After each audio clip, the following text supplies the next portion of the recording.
జగన్మోహన్ రెడ్డి ముఖ్యమంత్రిగా ఉన్న సమయంలో ఆంధ్రప్రదేశ్లో భారీ మద్యం కుంభకోణం జరిగిందని, ఆ భారీ మద్యం కుంభకోణంలో వైఎస్ఆర్సీపీలో ఏటూగా ఉన్నటువంటి పెద్దిరెడ్డి రామచంద్రారెడ్డి కుమారుడైనటువంటి పెద్దిరెడ్డి మిథున్ రెడ్డి పాత్ర ఉంది అనేటువంటి విషయాన్ని ఇప్పుడు సిబిఐ దర్యాప్తులో తేల్చినటువంటి నేపథ్యంలో అసలు ఎన్ని వేల కోట్ల రూపాయల స్కామ్ జరిగిందనేది పూర్తి స్థాయిలో మనం విశ్లేషణ చేసుకుందాం. ప్రస్తుతం మనతో పాటు ఉన్నారు ప్రముఖ రాజకీయ విశ్లేషకులు అడుసుమల్లి శ్రీనివాసరావు గారు. సార్తో మాట్లాడదాం. సార్ నమస్తే. సార్ నమస్కారం. జగన్మోహన్ రెడ్డి ముఖ్యమంత్రిగా ఉన్న సమయంలో అధికారాన్ని అడ్డం పెట్టుకొని కొంతమంది వైకాపా నేతలు నాయకులు విచ్చలవిడిగా అవినీతికి అవకతవకలకి పాల్పడ్డారు. జగన్మోహన్ రెడ్డి ముఖ్యమంత్రిగా ఉన్న సమయంలోనే భారీగా మద్యం కుంభకోణం అయితే జరిగింది. ఆ మద్యం కుంభకోణంలో కొన్ని వేల కోట్ల రూపాయలు అవినీతి జరిగినట్లుగా ఇప్పుడు సిబిఐ తేల్చింది. ఏంటి సార్ అసలు ఎవరెవరు ఉన్నారు దాంట్లో సూత్రధారులు? మొత్తం బ్యాచ్ చాలా. జగన్మోహన్ రెడ్డి మెయిన్ ఇందులో. వీళ్ళందరూ సత్రకాయలు అంటే 11th ప్లేయర్ ఉంటాడు చూసారు, అలాగే మాట్లాడదాం. మిగతా వాళ్ళందరూ ఏంటంటే అతనికి హెల్పర్స్. ఈ దోపిడీలో వాళ్ళ హెల్పర్స్ అన్నమాట. ప్రభుత్వ యంత్రాంగంలో అధికారులని వాడుకున్నాడు, ఇలాగ నాయకుల్ని వాడుకున్నాడు. కొన్ని ఇప్పుడు డిస్టిలరీస్ ఉంటాయి కదా, ఆ డిస్టిలరీస్ రకరకాల పార్టీల వాళ్ళు రకరకాల వాళ్ళు మీ పేరుని కూడా ఉండొచ్చు, మీకు కూడా ఉండొచ్చు, కానీ మీరు చేయరు దాన్ని, వాళ్ళు లాగేసుకుంటారు. అసలు ఎవరికి తెలియదు వాళ్ళ పేరు మీద జరుగుతున్నట్లు కూడా. ఇప్పుడు మీ పేరు మీ విధంగా ఉంటుంది కదా, వాళ్ళు చేసుకుంటూ ఉంటారు. ఇప్పుడు మైన్స్ లాగానే మైన్స్ కూడా ఏం చేస్తారు, ఎవడొకటి పేరు మీద ఉంటుంది, వాళ్ళు చేసుకుంటారు. పైలు పక్క తప్పుకొని వాళ్ళు చేసుకుంటారు అంతే. అది అటు ఇటు మాడితే పైకి పంపిస్తారు. వాళ్ళతో ఎవరు అన్నమాట.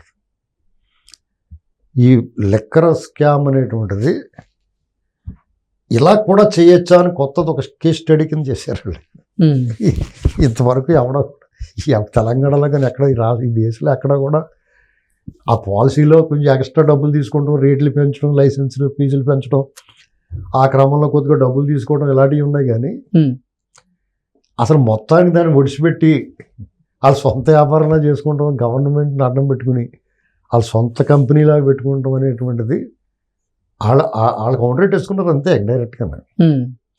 ఇలా ఇది కేస్ స్టడీ అండి. ఇది మామూలుగా మీకు లెక్క ఎలా ఉంటుంది, గవర్నమెంట్ డిపో ఉండేది అంటే అంతకుముందు అయితే ఇంకా వేరే బార్ లైసెన్సు, షాపుల లైసెన్సు తీసుకుంటే కంపెనీల నుంచి లెక్కర్ తెచ్చుకుని దానికి తెచ్చిన లెక్క అమ్మిన లెక్క చూపించి కూడా దాని మీద ట్యాక్స్లు కట్టేవారు, చెక్కింగ్లు అయ్యి ఉండి. తర్వాత ఏం చేసిందంటే గవర్నమెంటే ఒక డిపో పెట్టి గవర్నమెంట్ తీసుకుంటుంది స్టాకు, గవర్నమెంట్ చెల్లిస్తుంది ఆ కంపెనీలకి, ఆ డిస్టిలరీస్ కానీ ఆ లెక్కర్ కంపెనీలకి. గవర్నమెంట్ నుంచి వైన్ షాపులు, ఈ బార్ షాపులు వీళ్ళందరూ కూడా ఆ గవర్నమెంట్ డిపో నుంచి తీసుకుంటారు. ముందుగా అడ్వాన్స్గా డీడీ కట్టి వాళ్ళకి ఏ బ్రాండ్లు కావాలో అక్కడ అవైలబిలిటీ ఉన్న బ్రాండ్లు తీసుకుని వెళ్ళి వాళ్ళు అమ్ముకుంటారు. దానికి ఏదో కాల పరిమితి ఏదో ఉంటుంది మొత్తం వాళ్ళ సిస్టమ్ ప్రకారం. సుజావుగా సాగుతుంది అది.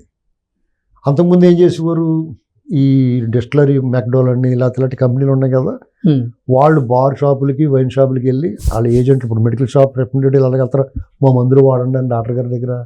అలాగే లెక్కర్ కంపెనీలు వెళ్ళి మా లెక్కర్ ఎక్కువ పెట్టండి, మీరు ఒక బాటిల్ కొంటే 2 బాటిల్ చేసేస్తాం, అలాగే ఆఫర్స్ ఇచ్చి వాళ్ళకి గిఫ్ట్లు ఇచ్చి ఆ అమ్మకాలకి వాళ్ళ ప్రయత్నాలు వాళ్ళు చేసుకునేవారు.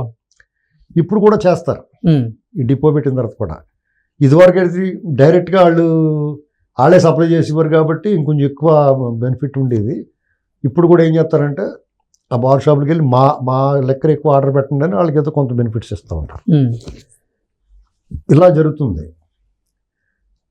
ఆ పద్ధతులు ఎలా ఉండేదంటే ఎక్సైజ్ డిపార్ట్మెంట్ వాళ్ళు కొంచెం ఫుడ్ దొరికేది బాగానే.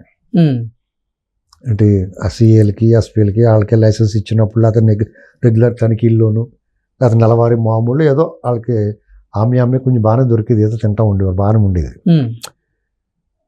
అది కాకుండా షాపుల్లోనూ బార్లు అలాగే ఇప్పుడు అలాగే ఉన్నారు, అప్పుడు అలాగే ఉండేవారు. షాపుల దగ్గర ఏంటంటే ఒక షాప్ పెట్టాడంటే ఒక 3-4 పార్ట్నర్స్ ఉంటారు.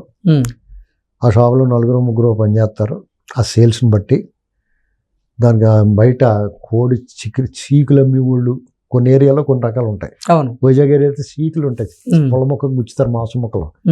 వాళ్ళు ఏడుశనగపప్పు అమ్మేవాళ్ళు, కారపు శనగపప్పు, వాటర్ ప్యాకెట్లు, వాటర్ బాటిల్స్, లేకపోతే ఫ్రైడ్ రైస్లు గీడు పక్కన ఏదో కౌంటర్ పెట్టి ఇలాగ రకరకాల వాళ్ళు ఒక 50 మంది పోతూ ఉంటారు. అట్లా ఆ కౌంటర్ ఆధారపడి ఎవడ వ్యాపారం వాడు చేసుకుంటూ ఉంటాడు శుభ్రంగానే. ఈ తాగేవాళ్ళు కూడా 4 ఈతలు ఆడేసుకుని కళ్ళు పోయిపోతే అక్కడే తాగేసిపోయి కూడా ఉంటారు కొంతమంది. అక్కడి నుంచి పట్టుకెళ్ళి ఇంటికాడ తాగి వాళ్ళు ఉంటారు, ఏదో పడుతూ ఉంటారు. దీన్ని మొత్తం కలిపేసాడు వచ్చి. ఏంటండి ఆ కౌంటర్ ఉంటుంది, గవర్నమెంట్ షాపు, అందులో ఎంప్లాయీస్ని పెట్టాడు. సరే లిక్కరాలు సప్లై చేస్తారు, ఆ లిక్కర్ అమ్ముతారు. నువ్వు ఎంత సప్లై చేసావు, ఎంత అమ్మావు, దానికి లెక్కపత్రం అసలు లేదు, నిజంగా లేదు. నువ్వు మామూలుగా అయితే ఒక లెక్క ప్రకారం 100 బాటిల్స్ అమ్మావు అనుకో, 100 బాటిల్స్ డబ్బు, దాంట్లో ట్యాక్స్ పోను, మిగతాది కొన్ని ఎక్కడైతే హోల్సేల్ తెచ్చో అక్కడ కట్టేగా మిగతా లాభం. అది గవర్నమెంట్కి ఆదాయం అని చూపించారు. కానీ వీళ్ళు 100 బాటిల్ చూపించే లెక్కలో 1000 బాటిల్స్ అమ్మేవారు, అంటే 10 రెట్లు. డిజిటల్ పేమెంట్లు ఏమి ఉండేవి, దాని లెక్క పత్రం తెలవాలంటే డిజిటల్ పేమెంట్ ఉంటే అంత అమ్మేది తెలిసిపోద్ది. నీకు అంత క్యాష్ అండ్ క్యారీ కాబట్టి. ఇంకోటి ఏంటి, ఆ మధ్య నీ డిజిటల్ పేమెంట్ కూడా వచ్చేసేటప్పటికి ఇది పెడతారు కదా పేటిఎందే, పేటిఎం గొడవ వస్తే పేటిఎం పెట్టారు. నువ్వు దాన్ని కొట్టేవనుకో ఆడికే వెళ్తుంది ఒకడికి, ఎవడొకడికి వాళ్ళ దాంట్లో వాడికి. అది పెద్ద స్కామ్. డిజిటల్ పేమెంట్ చేస్తున్నాను అనుకుంటావు నువ్వు, కానీ ఆ షాప్ నెంబర్కే పోతుంది అది. ఇలాగాళ్ళు ఈ లెక్కర్ కూడా అలాంటిది ఇచ్చేవారు. మీ ఇంట్లో ఆడవాళ్ళు లేరు అనుకోండి, వాళ్ళు మీరు వంట చేసుకున్నప్పుడు సాంబార్ రసం పెట్టుకుంటారు కదా మీరు, అలా కాసేసేవారు. సాంబార్ రసం లాగానే కాసేసి పట్టుకొచ్చి పోసేవారు, అంతే పచ్చిగానే. వండినట్టు కూడా ఫిలప్ చేసి రకరకాల బ్రాండ్లు, కొత్త బ్రాండ్లు. ఆ రాత్రి తెల్లారగట్లేదని కళ్ళకి వచ్చింది అనుకోండి, ఆ పేరు పెట్టేసిపోయాడు, రంబాహో అని పెట్టేస్తాడు, అంతే. పెట్టేసి బ్రాండ్లు వదిలేసేవారు. బొట్టే లెక్కర రకరకాల బ్రాండ్లు, కొంచెం పలసగా నీళ్ళు ఎక్కువ, పాలు ఉంటాయి కదా, చిక్కడి పాలు, కొంచెం పలసటి పాలు, మధ్యస్థంగా ఉండి పాలు అన్నట్టుగానే రకరకాలుగా చేసేసి పంపేస్తాం. ఆ మత్తు రావడానికి వాటికి ఏదో పౌడర్ తెప్పించి కలిపేసేవారు. టన్నులు దొరికేయించుకోండి పోర్టులోనే, ఇళ్ళదే అదంతా. డ్రైయెస్ట్ సార్, చాలా డ్రైయెస్ట్ కాదండి. అక్కడ గుజరాత్లో పట్టుబడింది కదా పౌడర్, దీనికోసమే లెక్కరికి చాలా దారుణమైన వ్యాపారం చేశాడు. అంటే మనుషుల రక్త మాంసాలతో వ్యాపారం చేశాడు, ఆరోగ్యంతో వ్యాపారం చేశాడు. కిడ్నీలు కొట్టేసి, లివర్లు చెడిపోయి, పేగులు పుల్లడిపోయి, చెదపట్టేసి చిల్లులు పడిపోయింది పాపం అందరికి. 5 ఏళ్ల పాటు నరకం అనిపించారు ప్రజలు. డబ్బులు దొబ్బాడు, ఆరోగ్యం పాడు చేసాడు. అవినీత రేట్ల అధిక ధరలు, అడ్డగోలు దోపిడీ 50,000 కోట్లు ఉంటుందండి ఆ స్కామ్. కానీ 3,000 చిల్లర కోట్లు ఇచ్చారు. 3,000 లోతుకి వెళ్ళాలి,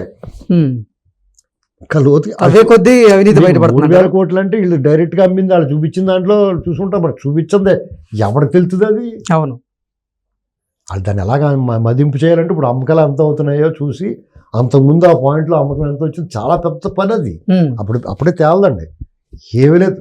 వీళ్ళందరినీ ఏం చేయాలంటే దాన్ని ప్రభుత్వం వీళ్ళ చేత కక్కించాలంటే వెంకటరెడ్డి అన్నవాడిని ఎవరిని పట్టున్నారు కదా, పట్టు కొట్టే చెప్పించాలి అంతే. ఇంకా దీని వేరే మార్గం లేదండి.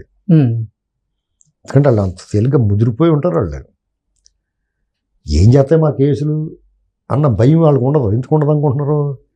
జగన్మోహన్ రెడ్డి మీద కేసులు ఉన్నాయి, ఎన్నాళ్ళ నుంచి బయట తిరుగుతున్నాడు. విజయసాయి రెడ్డి వీళ్ళిద్దరు ఎక్కడ పోవాలని అక్కడ వదిలేస్తున్నారు కదా వాళ్ళని. ఇంకా వాళ్ళకి భయం ఎందుకు ఉంటుంది? Beverages corporation chairman Vasudev Reddy, ఆయనది అతనే కాదండి, అతను అంత పావులండి అవన్నీ. అసలు పాము వేరే ఉంటుంది.